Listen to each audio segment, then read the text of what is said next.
નમસ્કાર વિદ્યાર્થી મિત્રો, ધોરણ 9 ની અંદર સાયન્સ સબ્જેક્ટમાં હું નવીન પટેલ આપનું સ્વાગત કરું છું।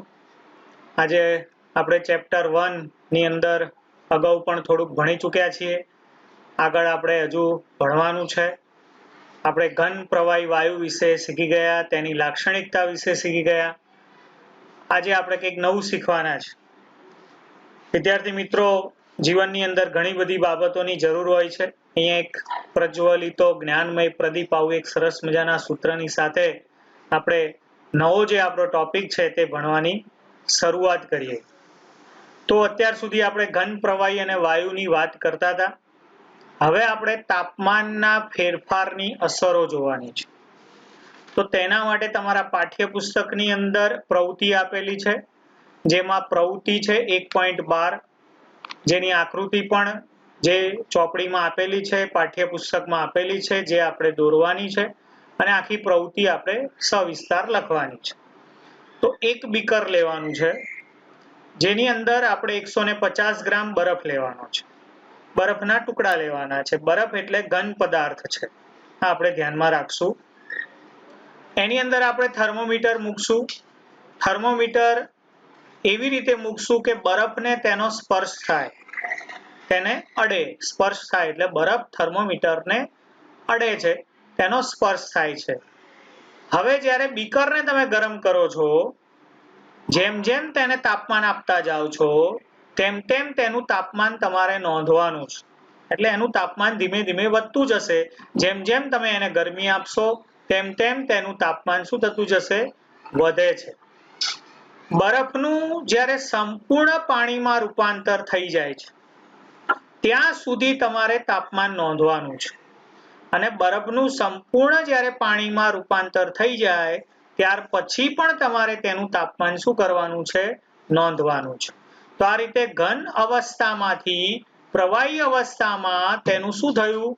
રૂપાંતર। કારણ કે ઘન પદાર્થ બરફ હતો, એ બરફનું પ્રવાહીમાં એટલે કે પાણીમાં શું થઈ ગયું? રૂપાંતર થઈ ગયું। અને એ રૂપાંતર થતી જે આખી પ્રક્રિયા છે, એ પ્રક્રિયા દરમિયાન તમારે તેનું અવલોકન કરવાનું છે। તો વિદ્યાર્થી મિત્રો, અહીંયા તમે જ્યારે અવલોકન કરો છો ત્યારે તમને શું જોવા મળશે? આ પ્રવૃત્તિ તમે ઘરે પણ કરી શકો છો। એકદમ સરળ પ્રવૃત્તિ છે, તમારા માટે ઘરે એકદમ અવેલેબલ છે, કારણ કે આ બધી જ વસ્તુ તમારી ઘરે છે। તો તેના માટે બરફ જ્યારે 0°C તાપમાન થશે ત્યારે તે પીગળવા માંડે છે, અને 0°C તાપમાને બરફ સંપૂર્ણ રીતે પાણીમાં તેનું શું થઈ જશે? રૂપાંતર। બીજા શબ્દોમાં જો આને કહેવું હોય, તેને સમજવું હોય, તો બરફનું જ્યાં સુધી સંપૂર્ણ પાણીમાં રૂપાંતર નહીં થાય, ત્યાં સુધી તમારો થર્મોમીટરનો પારો 0°C તાપમાન સુધી રહે છે। ત્યાર પછી જ તેનું બરફનું સંપૂર્ણ પાણીમાં રૂપાંતર થઈ ગયા પછી જ તે આગળ વધશે, ત્યાં સુધી તે અચળ રહે છે। માટે અહીંયા 0°C તાપમાને તે બરફ શું થવા લાગ્યો? પીગળવા લાગ્યો। અને સંપૂર્ણ પાણીમાં તેનું 0°C તાપમાને જ રૂપાંતર થાય છે। હવે આપણે વિદ્યાર્થી મિત્રો આ જ પ્રવૃત્તિને આગળ વધારીએ છીએ। તેના માટે તમારે કાચના સળીઓ લેવાનો છે, અને કાચના સળિયા વડે તમારે પાણીને હલાવવાનું છે। હવે તમારું બરફ નથી, હવે તમારું પાણી થઈ ગયું છે। હવે તમારા બીકરની અંદર તે પાણી છે, એટલે કે પ્રવાહી સ્વરૂપ છે। તો હવે આપણે શું કરશું? પાણીને ગરમ કરશું। એટલે પાણી ગરમ થતા ઉકળે, ઉકળે ત્યાં સુધી આપણે તેને ગરમ કરવાનું છે। સામાન્ય ગરમી આપવાની નથી, તે ઉકળે, તેમાંથી વરાળ નીકળે ત્યાં સુધી તમારે એને શું કરવાનું છે? ગરમ કરવાનું છે। પાણીની બાષ્પ બનવા લાગશે। તમે જોઈ શકશો કે ધીમે ધીમે પાણી જે છે તેને ઉકાળશો, ગરમ કરશો, વરાળ બહાર આવતી તમને જોવા મળશે। તેમાં પણ આપણે થર્મોમીટર મૂકેલું જ છે। થર્મોમીટરથી તેનું તાપમાન તમારે નોંધતું રહેવાનું છે। જેમ જેમ તાપમાન વધતું જશે, જેમ જેમ પાણીનું બાષ્પમાં રૂપાંતર થતું જશે, તેમ તેમ તાપમાન વધતું જશે। તો તેનું શું નિષ્કર્ષ થશે? તો પાણીનું પ્રવાહી અવસ્થામાંથી વાયુ અવસ્થામાં જે રૂપાંતર થાય છે, જે 100°C તાપમાને થાય છે. એટલે જ્યાં સુધી પાણીનું એટલે કે પ્રવાહી અવસ્થાનું સંપૂર્ણ વાયુ અવસ્થામાં રૂપાંતર નહીં થાય ત્યાં સુધી 100°C તાપમાને પારો કેવો રહેશે? અચળ રહેશે. તો આ રીતે આપણને આ પ્રવૃત્તિ દ્વારા શું ખબર પડ્યું?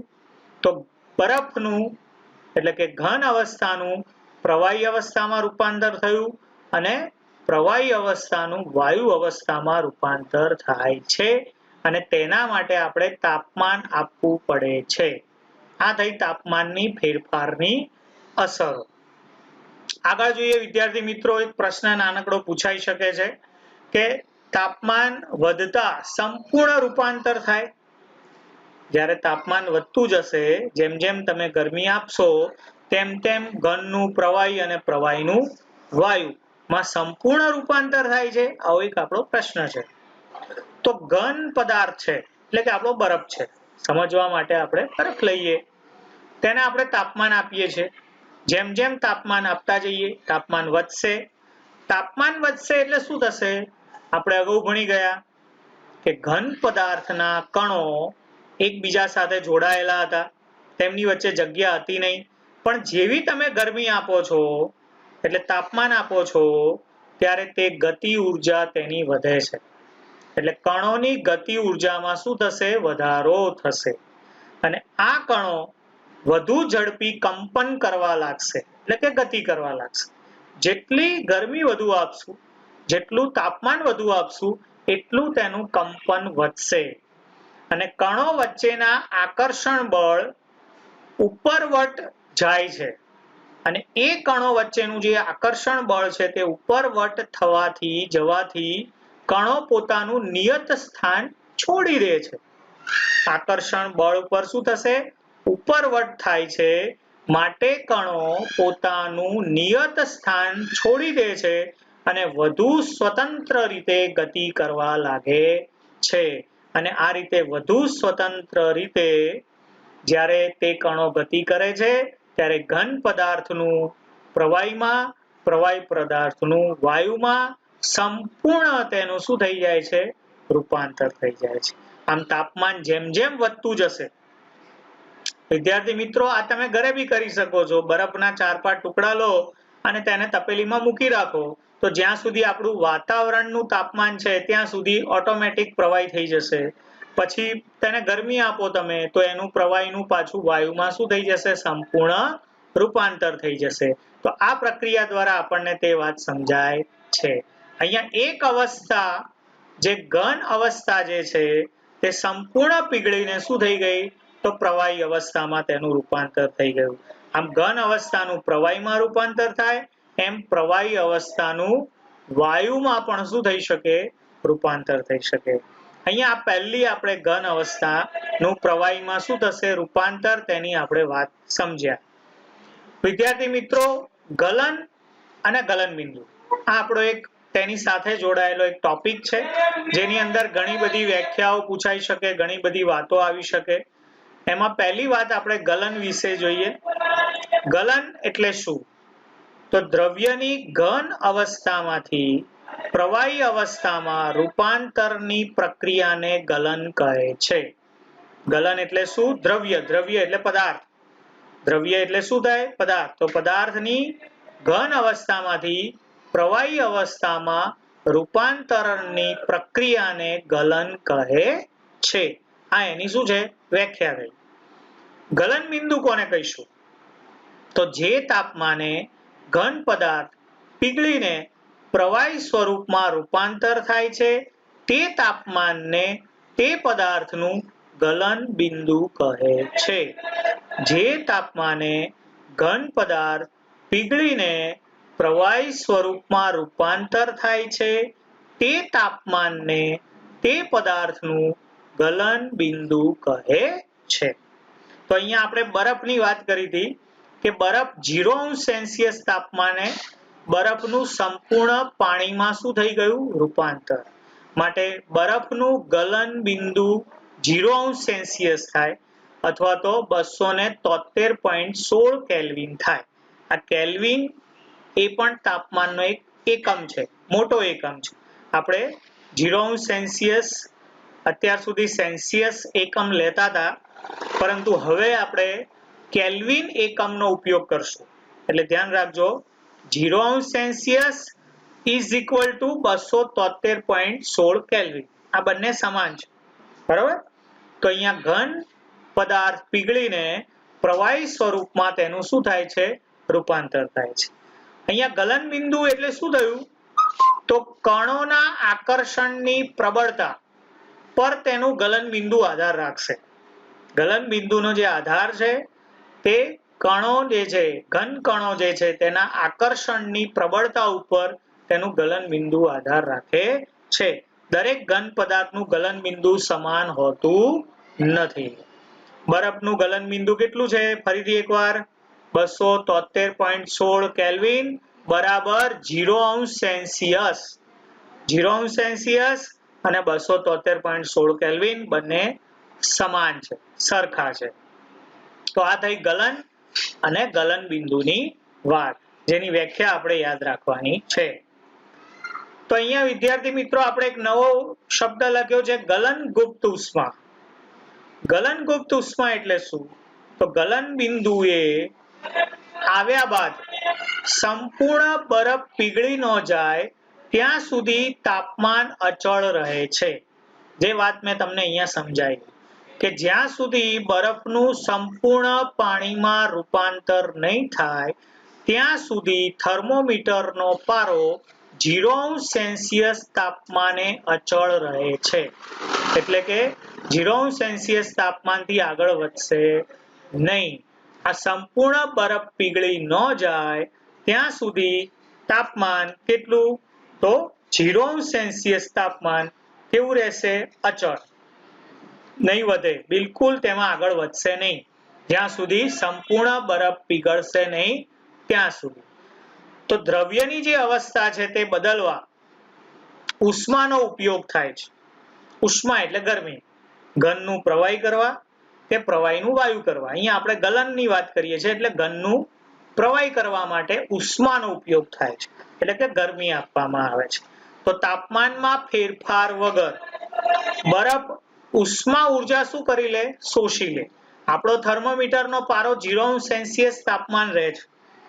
એ તમે ગરમી તો આપો છો, તમે નીચેથી ઉષ્મા ઉર્જા આપો છો, તો એ તાપમાનમાં કોઈ ફેરફાર થતો નથી. એટલે કે થર્મોમીટરમાં તમને વધારો દેખાતો નથી.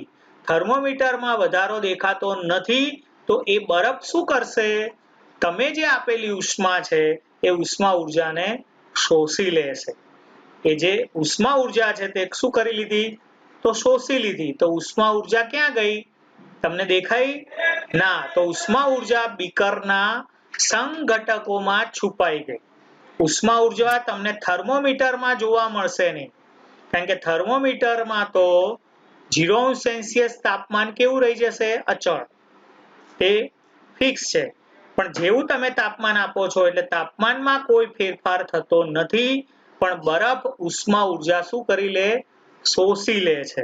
અને ઉષ્મા ઉર્જા બીકરના સંઘટકોમાં, એટલે પાણીના જે ઘટકો છે તેના અંદર છુપાયેલ હોય છે, છુપાઈ જાય છે, એટલે ગુપ્ત થઈ જાય છે, જે તમને થર્મોમીટરમાં તેની નોંધ થતી નથી.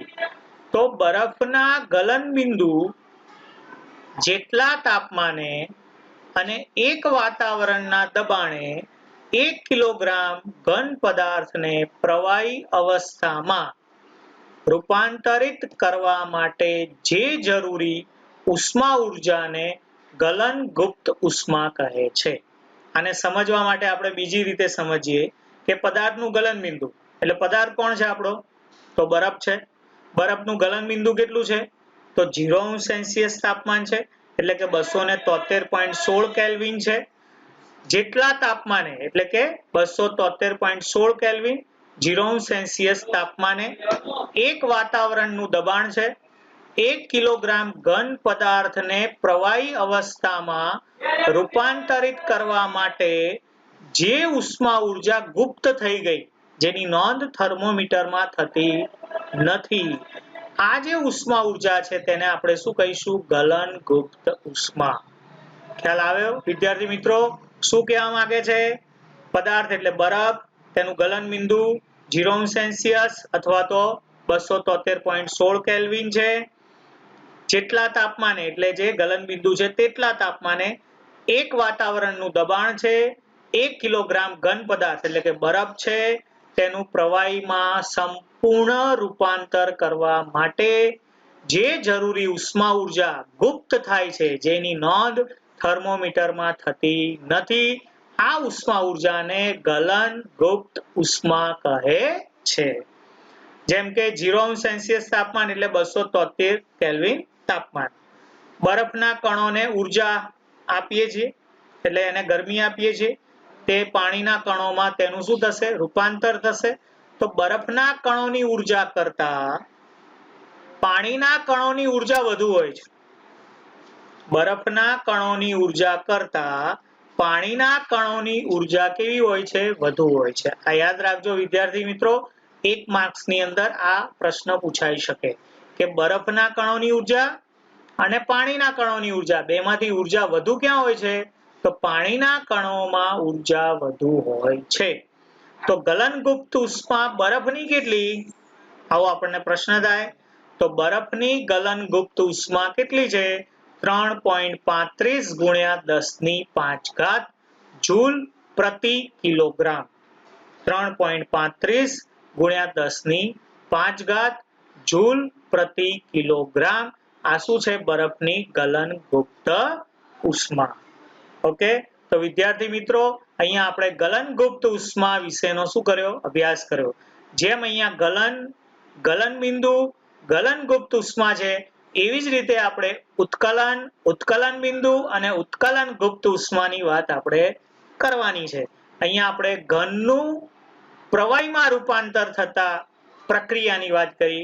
હજુ આપણે પ્રવાહીનું વાયુમાં એટલે કે બાષ્પમાં તેનું રૂપાંતર થતી પ્રક્રિયા આપણે સમજવાની છે. તો આજે આપણે કેટલા ટોપિક ભણ્યા? ફરીથી એકવાર રિવિઝન કરી લઈએ. એક તાપમાનમાં થતા ફેરફારની અસરો, જેમાં આપણે પ્રવૃત્તિ 1.12 જેમાં ઘનનું પ્રવાહીમાં અને પ્રવાહીનું વાયુમાં શું થયું? રૂપાંતર. ઘનનું પ્રવાહીમાં થયું 0°C તાપમાને, પ્રવાહીનું વાયુમાં થયું 100°C તાપમાને. તાપમાન વધતા સંપૂર્ણ ઘનનું પ્રવાહીમાં શું થાય છે? રૂપાંતર. તેની આપણે વાત કરી. ગલનની વાત કરી. ગલન એટલે શું? ગલન બિંદુ એટલે શું? તેની આપણે વાત કરી. અને ગલનગુપ્ત ઉષ્મા એટલે જ્યારે તાપમાન આપો છો તો તેના ઘટક કણો તે ઉષ્મા ઉર્જા છુપાયેલી છે, ગુપ્ત થયેલી છે, એને આપણે ગલનગુપ્ત ઉષ્મા કહીએ છીએ. ગલનગુપ્ત ઉષ્મા બરફની કેટલી? 3.35 × 10⁵ જૂલ પ્રતિ કિલોગ્રામ. એકમ ધ્યાન રાખજો, આને એકમ કહેવાય. વિદ્યાર્થી મિત્રો હું તમને ફરી એકવાર યાદ કરાવી દઉં. કોઈ પણ વસ્તુને કોઈ પણનું મૂલ્ય એકમમાં માપવું પડે. જેમ કે તમે કોઈ ખાંડ લેવા માટે જાઓ છો તો તમે એમ કહો છો કે 5 કિલોગ્રામ ખાંડ આપો. તો 5 કિલોગ્રામ, 1 કિલોગ્રામ એનો એકમ છે. તમે દૂધ લેવા જાઓ તો એમ કહો છો કે 2 લીટર દૂધ આપો. તો લીટર એ દૂધનો શું છે? એકમ છે. એમ ગલનગુપ્ત ઉષ્મા ઉર્જાનો એકમ છે જૂલ પ્રતિ કિલોગ્રામ. એનો મતલબ 1 કિલોગ્રામ, અહીંયા આપણે લખ્યું છે 1 કિલોગ્રામ શું હતો? ઘન પદાર્થ. તેનું પ્રવાહીમાં શું થયું? રૂપાંતર. અને તેના માટે જરૂરી ઉષ્મા ઉર્જા કેટલી? તો 3.35 × 10⁵ જૂલ. તો જૂલ એ ઉષ્મા ઉર્જાનો એકમ છે. પણ આને ગલનગુપ્ત ઉષ્મા કેટલી થાય? 3.35 × 10⁵ જૂલ પ્રતિનો મતલબ થાય જૂલ અંશમાં છે, કિલોગ્રામ છેદમાં છે. અને જૂલ કિલોગ્રામ -1 પણ લખાય, પણ આપણે આ રીતે સમજવા માટે લખ્યું છે જૂલ પ્રતિ કિલોગ્રામ. આ રીતે આપણે એને બોલશું, બરાબર? એટલે આ થયું બરફનું ગલન બિંદુ, જેને આપણે કેલ્વિનમાં અથવા તો અંશ સેલ્સિયસ જેનો એકમ છે, આ એકમો યાદ રાખવાના છે. તો આજે આપણે તાપમાનના ફેરફારની અસરો, તેનો પ્રયોગ, તાપમાન વધતા સંપૂર્ણ રૂપાંતરણ, ગલન બિંદુ અને ગલનગુપ્ત ઉષ્મા, આટલી ટૂંક નોંધો આપણે જોઈ. વિદ્યાર્થી મિત્રો હું આશા રાખું છું કે આ બધી ટૂંક નોંધો તમે ઘરે લખો છો, તમે તૈયારી કરો છો, વારંવાર વિડીયો જોવો છો. એકવાર લખવાની છે 3 વખત તમારે 3 થી 4 વાર તેને વાંચવાની છે, તૈયારી કરવાની છે, કારણ કે આપણે વિદ્યા લેવાની છે. વિદ્યા માટેનું અહીંયા એક સરસ મજાનો શ્લોક પણ તમારા માટે મૂક્યો છે. તે વાંચો, યાદ રાખો, તમારા જીવનની અંદર આવી વિદ્યા આવે તેવી આશા સાથે આજનો લેક્ચર આપણે પૂરો કરીએ છીએ. Thank you.